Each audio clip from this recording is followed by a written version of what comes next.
Okay, like I showed you on the last video, got the injectors out. Just took this regulator off. A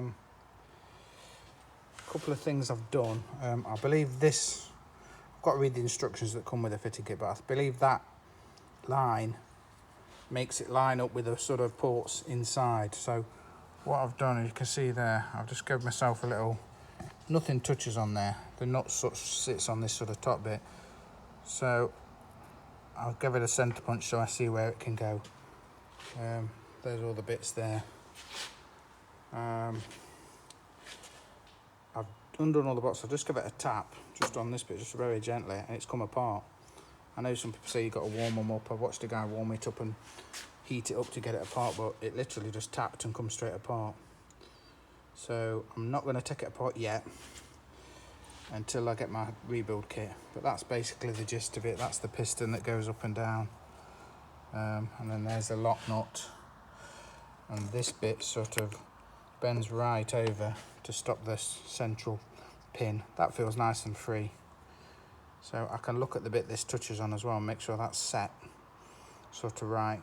So yeah, quite easy really. I've just got to wait till I get the kit, and then I'll take it all out and lie it up on a clean bit of paper and stuff and take it from there.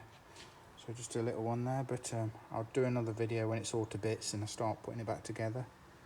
But yeah, not difficult to get off. All the pipes, a couple of these spun, so instead of this coming undone, the union coming on, that spun, so you need sort of two 12mm spanners. Funnily enough, I've only got one, never need to, but I'd like to borrow one. So I'll put a spanner on there and then a spanner on the union, then broke it off, and it was fine. Obviously you get all new seals with these. I think this is the pressure regulator side of things.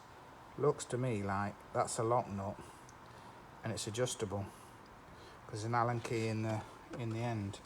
There's like a certain size copper washer there. I know one guy was saying you put different thickness washers to move it in and out, but I think this is adjustable.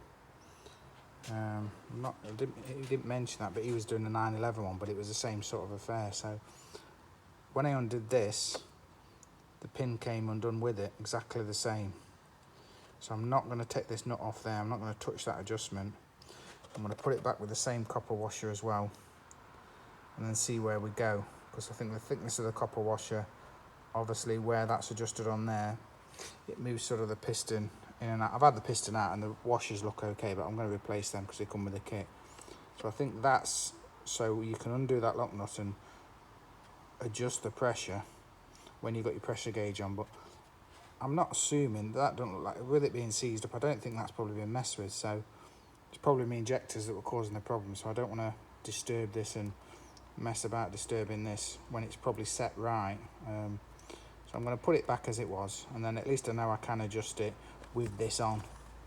Obviously get a new seal there. So that's it. So if you're enjoying the vid, subscribe, give me some likes, give me some comments, tell me what you've got and what you're doing. Quite interesting. A few other people have said they've got one in similar state and whatever. Any problems you've come across that I haven't mentioned might help me. You know, I always try and help people if I've come across something that's going to trip me up or potentially could make a job easier. I try and include it, because it's everybody's got to help everybody, because they're getting old now, and some bits are hard to get, and you don't want to break stuff, and you only want to do what's necessary. Got to be dead careful with them. So yeah, I'll video next time when my kit comes. I think it hopefully should be by the weekend, but we shall see. Okay, thanks a lot.